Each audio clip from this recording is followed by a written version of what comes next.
Hello, good morning. My name is Pastor Third Bilango, and today I will walk you through our student handbook here in Ebenezer. So I have downloaded already our student handbook dito po sa cellphone ko. So in PDF form, nandito po. So what we will do is we will walk you through our student handbook, and basically what I want to do in this orientation is that I will be able to teach you how to navigate through our student handbook kasi medyo marami po ito. Ang nakikita niyo po sa baba ng video is it's 92 pages. So masyadong marami and there's a lot of contents. Of course, lahat naman ng detail na nandito is very important. Kaya kailangan talaga nating basahin ito on our own. But para hindi lang tayo mawala sa napakaraming details, I would want you to focus on some other important things na nandyan para sa especially sa mga first year students para mas ma-appreciate natin ang student handbook. Saan tayo pupunta kung meron tayong katanungan patungkol sa rules and regulation or sa academic policies, then we can easily go to it in this particular PDF student handbook na meron tayo na pwede lang nating i-download. Ito po yung student handbook natin, revised February 2020. And dyan din po yung we begin with our, of course, philosophy of education. Nandyan po. And then we have our mission statement. And then sa baba po is our vision statement. I'll not be reading them kasi explain naman yan during our orientation time. Then we have our goals, core values, and then we have a short Ebenezer history here. You can read that on your own. And then we have academic programs and CHED approved courses. So yan po yung content niya sa beginning part, introduction part, and then we have the table of contents. Now, this one is very important as we navigate through our student handbook in PDF form kasi nga naka-hyperlink po ito. So, pag clinic po natin, in particular, for example, this one, yan, yung Ebenezer Constitution of Student Government or Organization.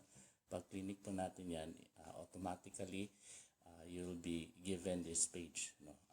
Diyan na po tayo. So, page 51 po yan.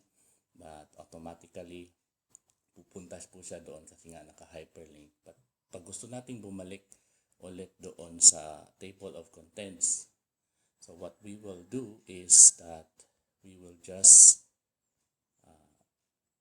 click this arrow here down, yan, on your left side, bottom left side. Nandyan po yung arrow. It will lead you back to the table of contents. Yan. So, mas madali po siyang i-navigate, madali pong hanapin. And kung meron tayong mga, for example, keywords gusto nating i-search, pwede din pong i-search natin siya sa search engine ng PDF. Type natin siya and then eventually makikita na natin siya. So, today I'll be highlighting few things. The first one would be etong Article 2 ng Rules and Regulation on Student Conduct and Discipline. Ano yan? Ito po yung honesty and integrity, that part. Okay? And then we have social wellness. Yan po. Kataas po yan, social wellness. And then yung Article 6, yan. Student Conduct and Discipline, which is very important. Na-aware tayo na nandyan po yung mga disciplinary measures and conducts na gusto nating ipatupad dito po sa Ebenezer. And then later we'll also talk about yung saan hanapin yung academic policies. Nandyan po. So, let's show you kung saan nandito po. Yeah. Okay? So, let's begin with our honesty and integrity. Let me just read this one. Yung first paragraph. EBCS or Ebenezer Bible College and Seminary views each person as an individual with certain responsibilities to the school and the community, and reserves the right to refuse admittance or dismiss any student whose lifestyle and values are not consistent with the Christian principle that EBCS holds. Students are expected to maintain the highest standards of morality, integrity, orderliness, and personal honor.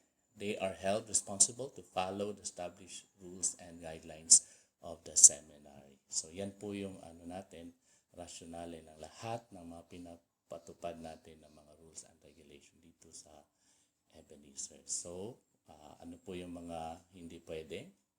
Yung mga prohibited acts, illegal drugs, basically, the same po ito sa lahat ng mga schools.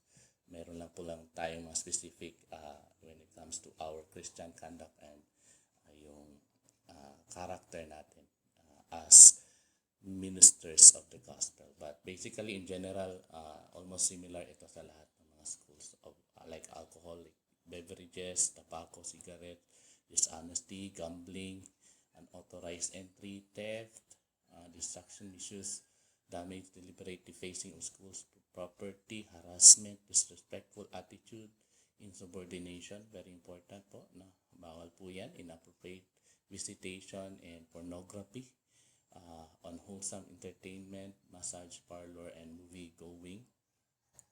And then, ano pa ba?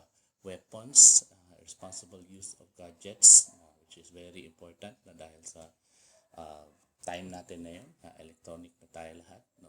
And then we have waivers and so on and so forth. So, yan po yung mga stipulated po lahat yan, very specific. So, if you would want to really know all of them, and I encourage you to really know all of them, you just read this on your own, and then if you have questions, you can just come to me or call me or message me, and then I will be glad to answer your questions. So, yan po yung sa honesty and integrity. Let's proceed on sa Article 3, Social Wellness. Here, let me just highlight yung 1.1. Okay. So, is here. 1.1 is there. Okay. Follow along.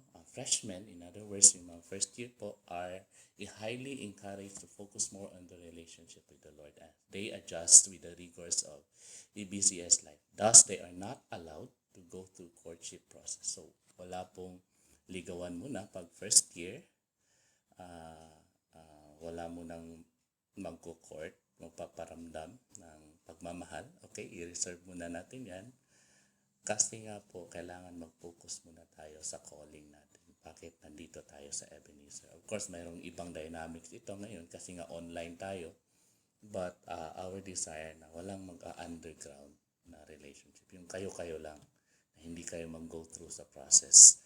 We want you to go through the process. Kaya nga, tinatanong natin, kung pasok sa interview, na meron ka bang girlfriend, meron kayang bang boyfriend, kasi kung wala, then that's good.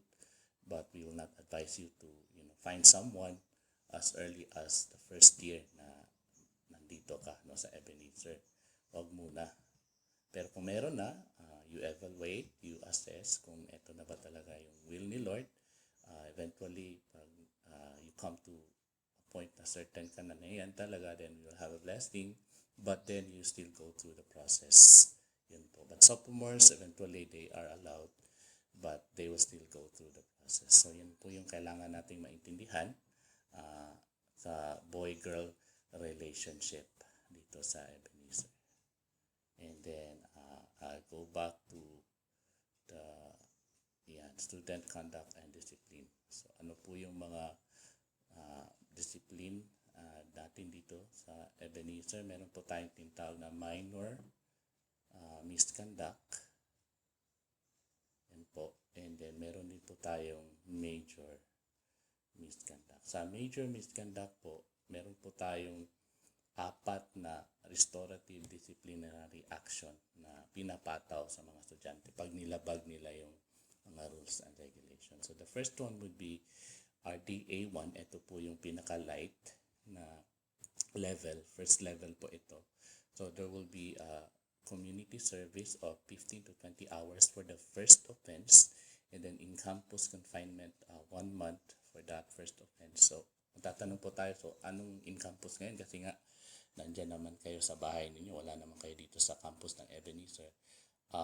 This one, yung in-campus, ang application natin dito is it will just be delayed but eventually be applied. So pag babalik na tayo sa on-site, face-to-face teaching modality, babalik na kayo dito sa Ebenezer, then doon natin yan i-execute, no, i-implement yung in-campus. But yung community service, eventually pwede natin gawin yan doon sa church ninyo or sa community kung saan kayo naroroon sa ngayon, no, ng time na ito, ng online class natin.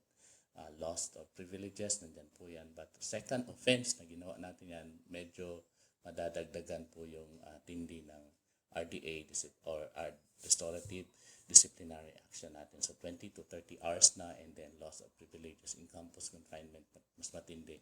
Third offense is the rest and retreat. Anong ibig sabihin nito?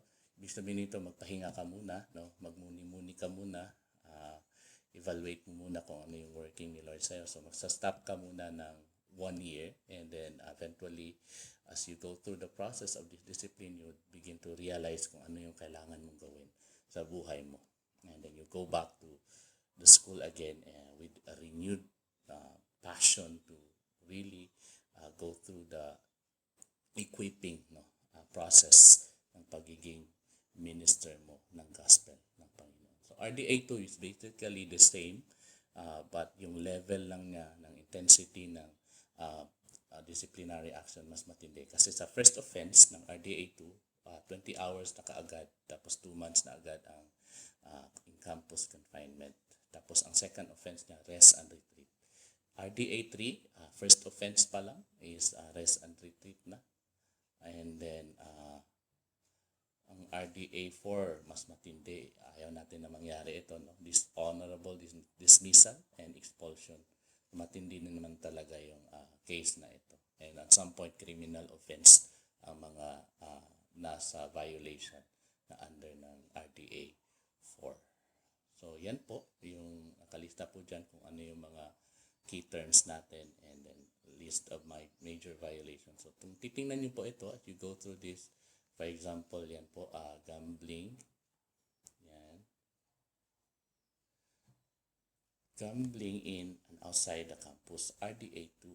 Ang ibig pong sabihin yan, pag nahuli po tayo, na-report po tayo, tapos eventually after deliberation, napag-alaman na talagang ginawa natin yan, ang offense na yan, ang ibig pong sabihin is, mayroon po tayong in-campus confinement na 2 to 3 months, no? 1 to 3 months ba? Ano yun? Tingnan natin yung RDA para hindi tayo magkamali. Iyan, RDA 2, 2 months confinement, 20 to 30 hours of community work. So, yan po ang ibig sabihin ng RDA 2. Nakalagay po dyan lahat kung anong particular disciplinary action sa lahat ng mga offense na makukommit natin. Yan po yung ibig sabihin ng mga RDA na nandyan po sa gilid. Yan po. Yan. Ito.